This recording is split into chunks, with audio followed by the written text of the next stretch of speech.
అవసరమైన ఏర్పాట్లు చేయడం, రెండు నిలుపుకోవాలనుకున్న వాహనదారులకు రోడ్డు మీద లేకపోతే ఇతర ప్రాంతాలలో పార్కింగ్ లేకపోవడం వల్ల మల్టీ లెవెల్ కార్ పార్కింగ్ ఏర్పాటు చేయడం, అదేవిధంగా ఒక కారులో ఒక్కొక్కరు ప్రయాణించే కంటే మల్టీ ట్రాన్స్పోర్టేషన్ అంటే మెట్రో కానీ ఇతర బస్సులు కానీ ఇవి కానీ ఫ్రీగా ప్రయాణించడానికి అవసరమైన ప్రయాణాలు కూడా ఈరోజు మనం ఏర్పాటు చేయాలని అనుకుంటున్నాం. దీంట్లో భాగంగా సిటీని కంప్లీట్గా కోర్ అర్బన్ రీజన్ ఎకానమీ ఏదైతుందో ఔటర్ రింగ్ రోడ్ ఇన్సైడ్ 2073 కిలోమీటర్లు ఏదైతుందో దీన్ని సర్వీస్ సెక్టర్గా మారుస్తున్నాం స్పీకర్ సార్.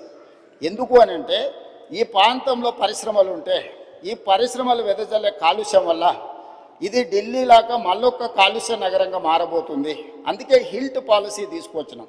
ఎవరికైతే భూమి ఉందో, ఎవరైతే పరిశ్రమల కోసం 50 ఏళ్ళ 60 ఏళ్ళ కింద కొనుగోలు చేసిండ్రో మీ పరిశ్రమలో ఔటర్ రింగ్ రోడ్ అవుట్ సైడ్కి మీరు తరలించుకోండి, ప్రభుత్వం భూమి ఇస్తుంది. ఈ భూములను మీరు మల్టీ జోన్ కింద కన్వర్షన్ ఇస్తాం, దానికి ప్రభుత్వం కొంత ఛార్జ్ చేస్తుందని మేము ఒక జీవో తీసుకొచ్చిన హిల్ట్ పాలసీ తెచ్చినాం. దాని మీద కూడా ఆరోపణలు చేసి గందరగోళం చేసి ఈ రకంగా చేయడం వల్ల మనం ఏదైతే ఈ ట్రాఫిక్ను మనం ఒక సరైన దారిలో పెట్టాలనుకుంటున్నాం దానికి అడ్డంకిగా మారుతుంది అధ్యక్ష. ఇవేవి భూములు దారదత్తం కాదు. వాళ్ళు 30, 40, 50 ఏళ్ళ కింద పరిశ్రమల కోసం కొనుక్కున్న భూములను వినియోగ మార్పిడి చేస్తున్నాం. ఇండస్ట్రియల్ జోన్లు ఉన్నాయి అధ్యక్ష, ఇప్పుడు వాటిని మల్టీ జోన్ కన్వర్షన్ చేస్తున్నాం. మేము యాజమాన్యపు హక్కులు ఎవరికి అందిస్తలేము.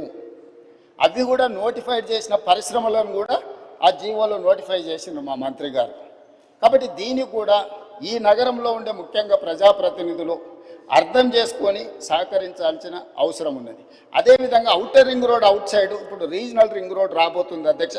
కేంద్ర ప్రభుత్వం నార్థన్ పార్ట్కి ఆల్మోస్ట్ ఆమోదం తెలిపింది. Highway number, national highway number కూడా ఉంది, ఇచ్చింది 161 AA. సో 160 కిలోమీటర్స్కి ఇప్పుడు ఈరోజు నేషనల్ హైవే అథారిటీ కింద ring road regional ring road కట్టడానికి ఇచ్చి ఇప్పుడు సదరన్ పార్ట్ కూడా అడుగుతున్నాం. అది 360 కిలోమీటర్లు రాబోతుంది అధ్యక్ష. ఈ 360 కిలోమీటర్లు ఎప్పుడైతే రీజనల్ రింగ్ రోడ్ వస్తుందో outer ring road 160 kilometres, regional ring road 360 kilometres. ఈ రీజనల్ రింగ్ రోడ్కి ఔటర్ రింగ్ రోడ్ నుంచి రీజనల్ రింగ్ రోడ్కి రేడియల్ రోడ్స్ వేస్తున్నాం అధ్యక్ష. మొట్టమొదటి కొంగర కలాన్ ఎగ్జిట్ నుంచి ఆమన్గల్ వరకు దాదాపుగా 50 కిలోమీటర్లు ఈరోజు 100 మీటర్లతోని మనము ఈరోజు రేడియల్ రోడ్ 1 వేసుకుంటున్నాం అధ్యక్ష. రెండవది హిమాయత్ సాగర్ నుంచి హిమాయత్ సాగర్ జంక్షన్లో మనం హైదరాబాద్ హబ్ కింద క్రియేట్ చేసి ఒకటి లెఫ్ట్కు చందన్వల్లి సీతారాంపూర్ ఇండస్ట్రియల్ పార్క్, అక్కడి నుంచి కొడంగల్ వరకు రేడియల్ రోడ్ ఒకటి వేసుకుంటున్నాం. అక్కడి నుంచి మూసీ మీదకి అంటే హిమాయత్ సాగర్లో మూసీ మీదకి ఎలివేటెడ్ కారిడార్ స్టార్ట్ అయితే రామోజీ ఫిలిం సిటీ దగ్గర ఉన్న గౌరెల్లి వరకు ఈరోజు మనం ఎలివేటెడ్ కారిడార్ వేసుకుంటున్నాం అధ్యక్ష. సిటీ మధ్యలో నుంచి ఈ రవాణా సౌకర్యం ఏర్పాటు చేస్తే ఈరోజు మీకు హిమాయత్ సాగర్ నుంచి గౌరెల్లికి పోవాలంటే రామోజీ ఫిలిం సిటీ వైపు నుంచి వెళ్తే 69 కిలోమీటర్లు అవుతుంది. పటాన్ చెరువు నుంచి పోవాలని అంటే దాదాపుగా మీకు 80 కిలోమీటర్లు అవుతుంది అధ్యక్ష, 90 కిలోమీటర్లు అవుతుంది. సో ఈ మధ్యలో నుంచి వెళ్తే 35 కిలోమీటర్లనే మనము నార్సింగ్ నుంచి మనం డైరెక్ట్గా గండిపేట నుంచి గౌరెల్లి వరకు 40 కిలోమీటర్లు ప్రయాణం చేస్తే ఎలివేటెడ్ కారిడార్లో మనం చేరుకుంటాం అధ్యక్ష. సిటీలో ఉన్న వాళ్ళు కూడా ఎక్కడికి వెళ్ళాలన్నా సుదూరం ప్రయాణం చేయాల్సి వస్తుంది. అందుకే ప్రతి దగ్గర ఇప్పుడు చార్మినార్ గౌలిగూడ బ్రిడ్జ్ దగ్గర ఒక ట్రంపెట్ వస్తుంది, చాదర్గట్టు బ్రిడ్జ్ దగ్గర ఇంకొక ట్రంపెట్ వస్తుంది, నాగోల్ దగ్గర ఇంకొక ట్రంపెట్ వస్తుంది, అంబర్పేట్ జంక్షన్లో మీకు ఒక ట్రంపెట్ వస్తుంది. అంటే సిటీలో ఉన్న వాళ్ళు డైరెక్ట్గా ఎలివేటెడ్ కారిడార్ ఎక్కేసి సిటీ బయటకు వెళ్ళడానికి అవసరమైన ప్రయాణం చేయడానికి ఈరోజు సిటీ మధ్యలో నుంచి ఒక బ్రహ్మాండమైన elevated corridor all along with Musi. మన భూసేకరణ కూడా ఎక్కువ ఉండదు. ఎలివేటెడ్ కారిడార్ మూసీతో పాటు చేసుకుంటే మూసీ సుందరీకరణతో పాటు మూసీ బఫర్ జోన్లో మనము యాక్టివిటీ జోన్ కింద మార్చుకొని ఈ ఎలివేటెడ్ కారిడార్ నిర్మించుకుంటే హైదరాబాద్ ఒక అద్భుతమైన నగరంగా మారుతుంది అధ్యక్ష. ఈరోజు మూసీలో ఫ్రెష్ వాటర్ని ఫ్లో చేయడానికి గోదావరి జలాలను 20 టీఎంసీలు హైదరాబాద్ నగరానికి తరలిస్తున్నాం. 17.5 టీఎంసీలు తాగునీటి కోసం, 2.5 టీఎంసీలు హిమాయత్ సాగర్ ఉస్మాన్ సాగర్లో పోసి మూసి మొత్తం ఆ నీళ్ళను ప్రవహిస్తే కింద నల్గొండలో వ్యవసాయానికి ఉపయోగపడే విధంగా ఒక ఫ్రెష్ వాటర్ని ఫ్లో చేస్తాను. మూసీలో ఉన్న కాలుష్యం ఈరోజు నగరంలో ఉండే అన్ని డ్రైనేజ్ వ్యవస్థలన్నీ అక్కడికి వస్తున్నాయి అధ్యక్ష. నగరంలో 783 స్క్వేర్ కిలోమీటర్లు టెరేన్ ఇట్లా ఉండడం వల్ల ఇక్కడ ఉండే డ్రైనేజ్ వ్యవస్థ కానీ వర్షాలు కానీ కాలుష్యం నీరు కానీ పరిశ్రమల నీళ్లు కానీ మూసీలకే వచ్చి చేరుతున్నాయి అధ్యక్ష. ఈరోజు ఈ డ్రైనేజ్ వ్యవస్థను మొత్తం అరెస్ట్ చేసి సివరేజ్ ట్రీట్మెంట్ ప్లాంట్లు పెట్టి ఆ వాటర్ని ట్రీట్ చేసి ఆ వాటర్ని కూడా హైదరాబాద్ నగరంలో కన్స్ట్రక్షన్ పరిశ్రమలకు వాడాలని, ఇండ్లు కట్టుకోవడానికి, నిర్మాణాలకు వాడడానికి, పరిశ్రమల నీళ్లు వాడడానికి, డేటా సెంటర్స్కు నీళ్లు చాలా అవసరం అధ్యక్ష. ఈ గ్రే వాటర్ని డేటా సెంటర్స్కి ఇవ్వడానికి ఈరోజు ఒక బ్రహ్మాండమైన ప్రణాళికతో మనం ముందుకు వస్తున్నాం అధ్యక్ష. ఈ నగరాన్ని మొత్తం ఈరోజు కోర్ అర్బన్ రీజియన్లో పెరి అర్బన్ రీజియన్, ఈ పెరి అర్బన్ రీజియన్లో కూడా పరిశ్రమలు పెట్టడానికి అవసరమైన మ్యానుఫ్యాక్చరింగ్ జోన్ క్రియేట్ చేసినాం. అది 10,000 స్క్వేర్ కిలోమీటర్ల అధ్యక్ష. Outer ring road out side, regional ring road inside 10,000 square కిలోమీటర్ల ప్రాంతంలో పరిశ్రమలు పెట్టడానికి అవసరమైన ప్రణాళికలన్నీ సిద్ధం చేసి రేడియల్ రోడ్స్ చేసి భారత్ ఫ్యూచర్ సిటీ అని ఒక 30,000 ఎకరాలలో ఒక కొత్త నగరాన్ని నిర్మించాలని ఈరోజు ఒక బ్రహ్మాండమైన ప్రణాళికతోనే ఒక కార్యాచరణతో మనం ముందుకు వస్తున్నాం అధ్యక్ష. సో ఈ ప్రణాళికలన్నీ కూడా ఈరోజు మన సభ్యులు ఏదైతే ప్రశ్నలు అడిగినరో, ట్రాఫిక్ రిలేటెడ్ ఎలివేటెడ్ కారిడార్స్ ఏమైనా అంటుండ్రో, ఈ నగరానికే పరిమితం చేయకుండా 2,000 స్క్వేర్ కిలోమీటర్ల పైన ఉన్న కోర్ అర్బన్ రీజను దానిపైన 10,000 స్క్వేర్ కిలోమీటర్లకు విస్తరించి రీజనల్ రింగ్ రోడ్డు లోపల ఒక బ్రహ్మాండమైన అద్భుతమైన నగరంతో పాటు నిర్మాణానికి అవసరమైన పరిశ్రమలు పెట్టడానికి అవసరమైన కార్యాచరణని, ట్రంక్ ఇన్ఫ్రాస్ట్రక్చర్ని ఈరోజు డెవలప్ చేయాలనుకున్నాం. Regional ring road outside నుంచి దాదాపు 1,00,000 స్క్వేర్ కిలోమీటర్లు ఉంటుంది అధ్యక్ష తెలంగాణ. ఆ తెలంగాణ మొత్తం వ్యవసాయ ఆధారిత పరిశ్రమలు, వ్యవసాయాన్ని చేయాలని ఒక కాంప్రహెన్సివ్ ప్యూర్ రేర్, ప్యూర్లో వచ్చేసి సర్వీస్ సెక్టర్, ప్యూర్లో వచ్చేసి మ్యానుఫ్యాక్చరింగ్ సెక్టర్, రేర్లో వచ్చేసి అగ్రికల్చర్ సెక్టర్, అంటే ఒక కాంప్రహెన్సివ్ ప్రణాళిక. ఈ కార్యాచరణ మొత్తం అమలు చేయడానికి ఇప్పుడు మన పాలసీని అడాప్ట్ చేసుకున్నాం అధ్యక్ష. ఈ పాలసీతో పాటు tourism policy, sports policy, industrial policy, energy policy, వీటన్నిటిని కూడా ఒక పాలసీస్ తీసుకొచ్చినాం అధ్యక్ష. పాలసీ లేకుండా పనిచేస్తే గతంలో జరిగినట్టు నచ్చితే నజరానా, నచ్చకపోతే జుర్మానా అనే విధానాన్ని ఈరోజు నియంత్రించాలని ప్రభుత్వము పారదర్శకంగా ఎవరైనా ఉండని ఈ పారామీటర్స్కు లోబడి అప్లికేషన్ పెట్టుకుంటే ఆన్లైన్ క్లియర్ చేసినట్టు ఈరోజు ఒక పారదర్శకమైన పరిపాలన. ఇప్పుడు గుడ్ గవర్నెన్స్ కాదు అధ్యక్ష, స్మార్ట్ గవర్నెన్స్కు మనం ఎదగాల్సిన అవసరం ఉంది. సిటిజన్ చార్ట్ పెట్టుకొని ప్రజలు ఏమడిగిన సేవలు వాళ్ళ ఇంటికే కంప్యూటర్లో ఆన్లైన్లో వాళ్ళకి ఇచ్చే ఒక వ్యవస్థను అభివృద్ధి చేస్తున్నాం అధ్యక్ష. ఈరోజు వెహికల్స్ రిజిస్ట్రేషన్ డైరెక్ట్ షోరూంలోనే మీరు రిజిస్ట్రేషన్ చేసుకోవచ్చు, ఆన్లైన్లోనే మీ డ్రైవింగ్ లైసెన్స్ రెన్యువల్ చేసుకోవచ్చు. ఏ దానికి కూడా మీరు ఆర్టీఏ ఆఫీస్కు రావాల్సినట్టు దళారుల మీద ఆధారపడాల్సిన అవసరం లేకుండా దళారీ వ్యవస్థను పూర్తిగా నియంత్రించి అవినీతిని కూడా తగ్గించి ఈరోజు ఈ అన్ని రిఫార్మ్స్ కూడా సిటీలో మనం తీసుకొస్తున్నాం అధ్యక్ష. దయచేసి సభ్యులు అభివృద్ధి విషయం వచ్చినప్పుడు రాజకీయాలకు అతీతంగా మనం ఏకం అవ్వాలి, లేకపోతే ఈ ప్రాంతానికి తీరని నష్టం చేసిన వాళ్ళం అవుతాం అధ్యక్ష. రాజకీయాలు వచ్చినప్పుడు, ఎన్నికలు వచ్చినప్పుడు ఎన్నికలలో గెలవడానికి ఏం కావాలా, ఏం చేయాలా, ఎవరిని ఎవరు ఓడగొట్టుకోవాలా, ప్రజలు ఎవరిని గెలిపించాలి వాళ్ళు నిర్ణయం చేస్తారు అధ్యక్ష. కానీ ఈరోజు ఎన్నికలు లేవు, ఈరోజు మనం అభివృద్ధి. అందుకే ఈరోజు 3 మున్సిపాలిటీలను చేసుకున్నాం, హైదరాబాద్, సైబరాబాద్ అండ్ మల్కాజ్గిరి. చాలామంది ఎందుకు చేసినాను అధ్యక్ష, మల్కాజ్గిరి ప్రాంతం వెళ్ళండి, నేను ఎంపీగా పనిచేసిన. గ్రామ పంచాయతీలు ఉన్నాయి, మున్సిపాలిటీలు ఉన్నాయి, మున్సిపల్ కార్పొరేషన్ ఉంది, జిహెచ్ఎంసీ ఉంది, 4 రకాల పరిశ్రమలు. శంబీపూర్ రాజు గారు ఒకవేళ సభ్యుడు ఉంటే వారి ప్రాంతము వారికి తెలుసు, వాళ్ళ ఊరు గ్రామ పంచాయతీ ఉంది, ఆ పక్కనే మున్సిపాలిటీ ఉంది కొంపెల్లి, ఆ పక్కనే మున్సిపల్ కార్పొరేషన్ ఉన్న జవహర్ నగర్, ఆ పక్కనే జిహెచ్ఎంసీ వార్డులు ఉన్నాయి.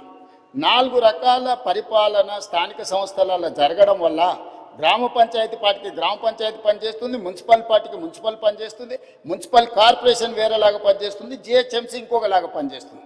దీంతో అధికారుల మధ్యలో అవగాహనలో లోపం, ఈ అవగాహన లోపం వల్ల ఇచ్చే అనుమతులలో లోపం. ఒక దగ్గర 20 ఫీట్ల రోడ్డు ఉంటుంది, అప్పుడే 100 ఫీట్లు అవుతుంది, అప్పుడే మళ్ళీ 30 ఫీట్లు అవుతుంది.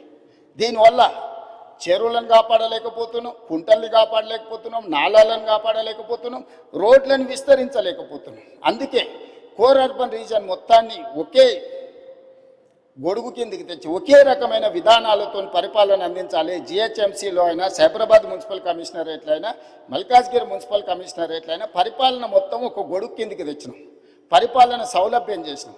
ఒకసారి మున్సిపల్ కమిషనర్ ఏరియా ఒకలాగుంది, పోలీస్ కమిషనరేట్ ఇంకొకలాగుంది. అందుకే కో టర్మినస్ చేసినాం అధ్యక్ష. ఈరోజు Cyberabad commissioner Cyberabad municipal commissioner police commissioner కూర్చుంటే ఎగ్జాక్ట్గా బౌండరీతో సహా మున్సిపాలిటీలో జోనల్ కమిషనర్స్ను వాళ్ళని డీసీపీ వ్యవస్థలుగా చేసినాం. ఒక డీసీపీ ఒక జోనల్ కమిషనర్ కూర్చున్నాడంటే ఎగ్జాక్ట్గా ఒక ఇంచు కూడా ఒక ఇల్లు కూడా తేడా లేకుండా ఏ నిర్ణయం తీసుకుని అమలు చేసేటట్టు ట్రాఫిక్ కావచ్చు, నిర్మాణం కావచ్చు, లేకపోతే కాలుష్య నియంత్రణ కావచ్చు. సో ఈ రకంగా చేసుకున్నాం. మిగతా రంగారెడ్డి ప్రాంతాన్ని మనం ఫ్యూచర్ సిటీ కమిషనరేట్ కింద పోలీస్ కమిషనరేట్ చేసినాం అధ్యక్ష. భువనగిరిని మనం ఎస్పీగా జిల్లాగా చేసుకున్నాం. సంగారెడ్డిని ఎస్పీగా జిల్లా చేసుకున్నాం. ఆ పక్కన ఉండే వికారాబాదును ఎస్పీ జిల్లా కింద చేసుకున్నాం. 4 పోలీస్ కమిషనరేట్లు, 3 జిల్లాలు. 70% తెలంగాణ ఆదాయం ఇక్కడి నుంచే వస్తుంది అధ్యక్ష. విస్తరణ కూడా జరగాల్సిన ప్రాంతం ఈ ప్రాంతంలోనే ఉంది అధ్యక్ష. అందుకే ఒక బృహత్తరమైన ప్రణాళికను తీసుకొని వచ్చి ఈరోజు ఒక ప్రణాళికబద్ధంగా అభివృద్ధి చేయాలనుకుంటున్నాం అధ్యక్ష. అడాక్ బేసిస్ మీద చేస్తలేం. భవిష్యత్ ప్రణాళికల్ని దృష్టిలో పెట్టుకొని 2034 వరకు ఏం చేయాలి, 2047 వరకు ఏం చేయాలి, దాని ప్రకారం కార్యాచరణ ఎట్లా ఉండాలి, ఒక రోడ్ మ్యాప్ తయారు చేసుకున్నాము. దయచేసి సభ్యులందరికీ కూడా మీ ద్వారా తమ ద్వారా నేను విజ్ఞప్తి చేస్తున్నా, ఈ విషయానికి వచ్చినప్పుడు రాజకీయాలకు అతీతంగా వ్యవహరిద్దాము.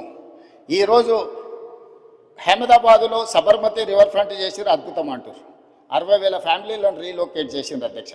10,000 ఫ్యామిలీలకు ఈరోజు కూడా నష్టపరిహారం ఇవ్వలేదని సుప్రీంకోర్టు వరకు కేసు కొట్లాడుతారు. నిన్నగాక మొన్న ఢిల్లీలో యమునా నది ప్రక్షాళన పేరు మీద యమునా నదిని విస్తరించుకుంటాం, అద్భుతంగా చేసుకుంటాం అని ఢిల్లీ ప్రభుత్వం అంటుంది అధ్యక్ష.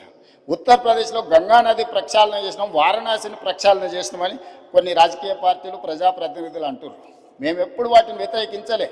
గుజరాత్లో సబర్మతి రివర్ ఫ్రంట్కి mayor from Congress, chief minister from BJP Narendra Modi, Congress mayor, Gujarat ముఖ్యమంత్రి నరేంద్ర మోడీ గారు ఇద్దరు కూర్చొని సబర్మతి రివర్ ఫ్రంట్ను పనులు చేయడానికి పునాది రాయేసి కలిసి పనిచేసింది అధ్యక్ష. సిద్ధాంతపరంగా కాంగ్రెస్కు బీజేపీకి పొంతన లేదు. కానీ అహ్మదాబాద్ మేయర్ కాంగ్రెస్ ఉండి ముఖ్యమంత్రి నరేంద్ర మోడీ గారు ఉన్నప్పుడు వాళ్ళిద్దరు కలిసి ఆ పని మొదలుపెట్టి ఈరోజు బాగుంది. నిన్నగాక మొన్న మా శ్రీహరి గారు మంత్రి గారు వెళ్ళి చూసి వచ్చిండ్రు. చామల కిరణ్ రెడ్డి ఎంపీ గారు నల్గొండ నుంచి బీర్ల ఐలయ్య గారు వీళ్ళందరూ పోయి చూసి వచ్చారు. అంతకంటే ముందు సిటీలో ఉండే మేయర్తో పాటు కార్పొరేటర్స్ని అందరినీ నేను అక్కడికి పంపించిన, కొంతమంది మిత్రులను విదేశాలకు పంపించిన ఎమ్మెల్యేలను, మీకు సౌత్ కొరియా పోయి చూసిరా పోండి అండి. సో ఈరోజు నేను అనేది ఏంది అధ్యక్ష అంటే, హైదరాబాదులో మూసీ నది ప్రక్షాళన చేస్తామంటే ఎందుకు ఇది రాజకీయ రంగు పులుముకుంటుంది? ఎంఆర్డీసీఎల్ నేను మొదలు పెట్టలే అధ్యక్ష. నిన్నగాక మొన్న సిరిసిల్ల ఎమ్మెల్యే గారు చెప్పారు, మూసీ రివర్ డెవలప్మెంట్ కార్పొరేషన్ లిమిటెడ్ని మేమే ప్రారంభించినామన్నారు. అవును, మీరే ప్రారంభించారు, ప్రణాళికలు మీరే చేసారు, మీరు అర్థాంతరంగా వదిలేసారు. మేము ఇప్పుడు దాన్ని కొనసాగిస్తామంటున్నాం. మీరు మొదలుపెట్టినప్పుడు 10,000 కుటుంబాలను మేము బుల్డోజ్ చేసి కొట్టేస్తామని మీరు మాట్లాడింది సభలో ఉంది. ఆనాటి మాజీ ముఖ్యమంత్రి గారు ఈ రోజు ఉన్న 2016లో వాళ్ళే బఫర్, మూసీ నది పక్కన 50 మీటర్ల బఫర్ జోన్ కూడా వాళ్ళే నిర్ణయించారు. ఆ రోజు మేము నిర్ణయించలే. ఈ రోజు మేము అమలు చేస్తామంటే మీకున్న అభ్యంతరం ఏంది? ప్రభుత్వం అధికారికంగా కార్యక్రమాన్ని ఏర్పాటు చేసింది. అయ్యా, దీన్ని ముందు కొనసాగించడానికి ఏం చేయాలో మీరు సలహాలు సూచనలు ఇవ్వండి, ప్రభుత్వం ఆమోదిస్తుందని. సలహాలు సూచనలు ఇవ్వడానికి రాలేదు. ఆన్లైన్లో పెట్టినాము. ఆన్లైన్లో పెట్టినప్పుడు దాన్ని చూసి ఏం సలహాలు ఇస్తారో ఇవ్వండి. ఆపాలనే ఆలోచన తప్ప మీరు ఏ సూచన అయినా చేయండి.